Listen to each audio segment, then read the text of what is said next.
नमस्कार दोस्तों, स्वागत है आपका गुरु ज्ञान भक्तावल चैनल में। आज मैं आपको बताऊँगा कि कौन से देवी-देवता किस-किस कार्य को करने में सक्षम हैं।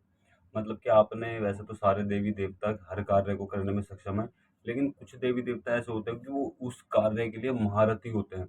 उस कार्य को चुटकी में कर सकते हैं, उस कार्य को बहुत जल्दी से जल्द कर सकते हैं। जहाँ कोई देवी-देवता जैसे मान लीजिए कोई सोवड़ है, ठीक है?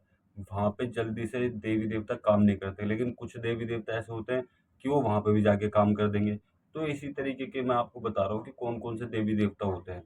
बहुत से देवी-देवता वशीकरण के काम आते हैं, बहुत से देवी-देवता सिर्फ़ पूँछा देखने के काम आते हैं, बहुत से देवी-देवता रोगों को खींच के लाने के लिए काम आते हैं, तो वो कौन-कौन से देवी-देवता होते हैं। तो मैं आपको हर एक चीज़ के बारे में बताऊँ कि कौन से देवी-देवता कौन-कौन से कार्य में काम आते हैं। बहुत सी बार ऐसा होता है कि मान लीजिए किसी के ऊपर जनाना रोग है, ठीक है? तो आप उसको कौन से देवता से लाओगे या फिर देवी से लाओगे और कौन सी सामने शक्ति है, अगर बहुत सी शक्तियों को ऐसा होता है कि देवता नहीं ला पाते, तो ऐसे कौन से देवी की शक्ति लगाएँ या देवी की शक्ति लगाएँ, जो उस रोग को ले आए? तो मैं आपको ये सब चीज़ें बताऊँगा। सबसे पहले तो मैं आपको बताता हूँ, आपने सुना होगा ये सोवड़ की बात है कि सोवड़ के अंदर कोई भी देवी-देवता कार्य नहीं करता। तो इसलिए बहुत से भगत मना कर देते हैं कि हम इस कार्य को नहीं करेंगे। इनके घर में सोवड़ चल रही है, जब सोवड़ पूरी हो जाए 40 दिन बाद जितने भी दिन होती है, ठीक है? वो सोवड़ पूरी हो जाए उसके बाद कार्य करेंगे। और लेकिन जिनके घर में सोवड़ चल रही है वो लोग हैं बहुत ज़्यादा परेशान, तो आप कौन से देवी-देवता को लगा के वहाँ पे कार्य कर सकते हो, ठीक है? मैं आपको 2 देवी-देवताओं के नाम बता रहा हूँ, आप उनको लगा के कोई भी कार्य कर सकते हो सोवड़ वाले घर में भी। आप मरगट की काल का कोई इस्तेमाल कर सकते हो सोवड़ के घर के लिए, ठीक है? साथ में आप गंधीला पौन का नाम आप सबने सुना ही होगा। गंधीला पौन से भी आप सोवड़ में कार्य कर सकते हो और ये बहुत ही जल्दी काम कर देंगे। कोई भी रोग-धोग होगा सोवड़ के घर में उसको भी चुटकियों में हटा देंगे। अब मैं आपको बताता हूँ कि पूछा कौन से देवी या देवता से देखी जाती है जो एकदम सटीक मिले। क्योंकि मैं आपको बता दूँ देखो बहुत से लोग रहपा से देखते हैं, बहुत से पौन से देखते हैं, बहुत से मतलब कि अलग-अलग देवी-देवता से देखते हैं, जिनके घर में जो देवी-देवता होते हैं वो उनसे देखते हैं, ठीक है? और जैसा उनके गुरु उस्ताद ने सिखाया है वो उस तरीके से चलते हैं। लेकिन मैं आपको सबसे मतलब कि एक देवता और एक देवी ऐसी बताऊँगा जिससे आप तार पूछा ले सकते हो वो भी एकदम सटीक। शुरू-शुरू में आप तार पूछा देखोगे तो थोड़ी बहुत बहकेगी, ठीक है? थोड़ी बहुत गलत होगी, थोड़ी बहुत सही होगी, लेकिन जिस तरीके से आप उस तार को पका लोगे, फिर आपको एकदम सटीक पूछा मिलने लग जाएगी, वो भी बहुत ही एकदम सटीक, बहुत ही अच्छी तरीके से। आपको एक-एक चीज़ें पता चलने लग जाएँगी। सबसे पहले मैं आपको बताता हूँ कि आप किसी भी अपने घर के पितर से, ऊँट से, ठीक है? पूछा देख सकते हो, वो एकदम सटीक पूछा मिलेगी। किसी भी देवी से अगर आपके घर में कोई चौकी है तो उससे भी आप पूछा देख सकते हो, एकदम सटीक पूछा मिलेगी। इन दोनों को ही रखो आप कि मैं इनसे पूछा देखूँगा बस। और आपको मैं एक चीज़ और बता दूँ, कभी भी मान लीजिए आप 2 देवी या देवता होने चाहिए जो आपको सटीक पूछा बताते हों।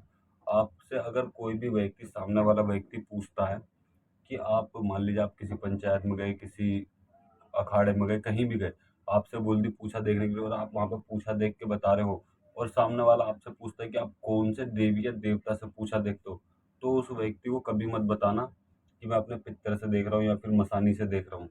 क्यों? क्योंकि कई बार ऐसा होता है कि वो रोक लगा देते हैं आपके देवी-देवता पे, उस पितरों पे, आपकी मसानी पे, चौकी पे, वो रोक लगा देंगे ताकि आपको तार पूछा चढ़े ही ना, ठीक है? ऐसा भी होता है इसलिए अगर आप मान लीजिए आप पित्तर से देख रहे हो तो किसी को ऊँट बता दो, ऊँट से देख रहे हो पित्तर बता दो। इन मान लीजिए चौकी से देख रहे हो तो पित्तर बता दो, चौकी से देख रहे हो तो रहप बता दो। आप अलग देवता बताइए, कोई ऐसा भी बता दीजिए जो आपके पास पूछता ही ना हो, ठीक है? तो आपके किसी भी देवी-देवता पर रोक ही नहीं लगेगी। तो इन चीज़ों को आपको बहुत अच्छी तरीके से ख़्याल रखना पड़ता है। ये बड़ी-बड़ी पंचायतों में आपके साथ छल भी हो सकते हैं। और अब मैं बताता हूँ आपको वशीकरण के लिए। वशीकरण के लिए जैसे वशीकरण ये नहीं कि आपने चलते-फिरते किसी पे भी वशीकरण कर दिया, सिर्फ़ जायज़ वशीकरण के लिए, जो आप कर सकते हो। ये देवी-देवता आपके कार्य में मतलब कि वशीकरण का कार्य जभी करेंगे, जब आप किसी पे जायज़ वशीकरण कर रहे हो। मतलब कि अपनी प्रमोशन के लिए, नौकरी के लिए, इनके लिए भी आप कर सकते हो। साथ में किसी का घर बसवाने के लिए, किसी के घर में वाद-विवाद चल रहा है, उसको शांत करने के लिए, तब भी आप अपने इन देवी-देवताओं से कार्य ले सकते हो। ये भी बहुत जल्दी से वशीकरण का कार्य कर देते हैं।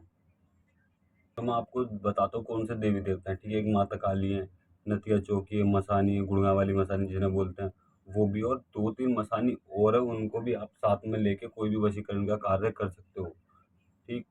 ये बहुत ही जल्दी से जल्द वशीकरण के कार्य करने में सक्षम होती हैं। कोई इनका वशीकरण जल्दी काट नहीं सकता अगर आप अच्छे कार्य के लिए वशीकरण कर रहे हो।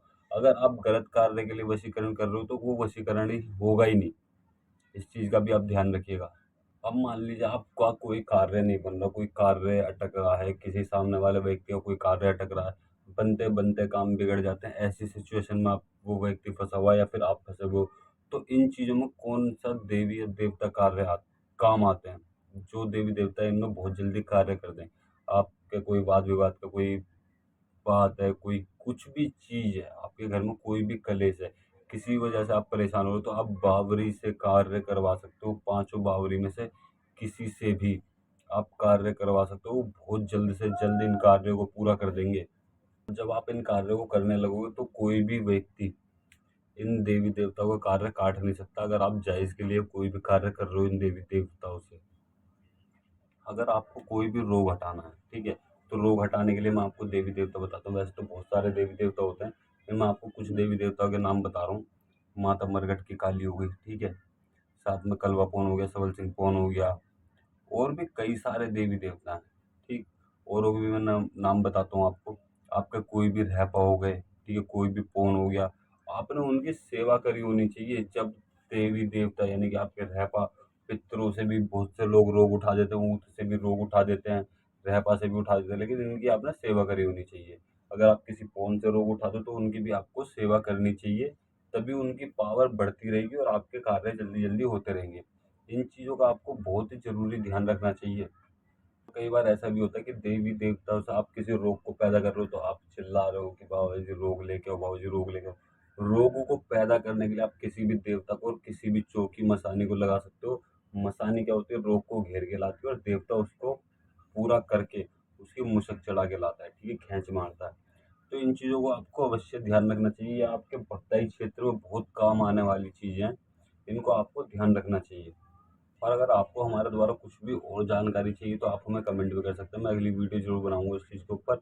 और अगर आपको हमसे संपर्क करना है, हमसे बात करनी है, हमसे कुछ चीज़ जाननी है, पूछा-ताछ दिखवानी है, कोई भी समस्या हो, आपको अगर हमसे हमारे द्वारा जानना चाहते हो उस समस्या के लिए, तो आप हमसे हमारे इंस्टाग्राम चैनल पर फॉलो कर सकते हो। इंस्टाग्राम आईडी हमारी गुरु ज्ञान भक्तावल के नाम से, उसका लिंक आपको डिस्क्रिप्शन में भी मिल जाएगा। आप वहाँ से भी हमारे इंस्टाग्राम चैनल को फॉलो कर सकते हो और फॉलो करके हमें मैसेज कर सकते हो। हम आपके मैसेज का जवाब ज़रूर देंगे और आपकी परेशानी का हल भी बताएँगे। और अगर आपको हमारे द्वारा दी गई जानकारी अच्छी लगी हो, तो वीडियो को लाइक करें, चैनल को सब्सक्राइब करें और बेल आइकन ज़रूर दबाएँ, ताकि हमारे द्वारा दी गई जानकारी आप तक समय पर पहुँच सके।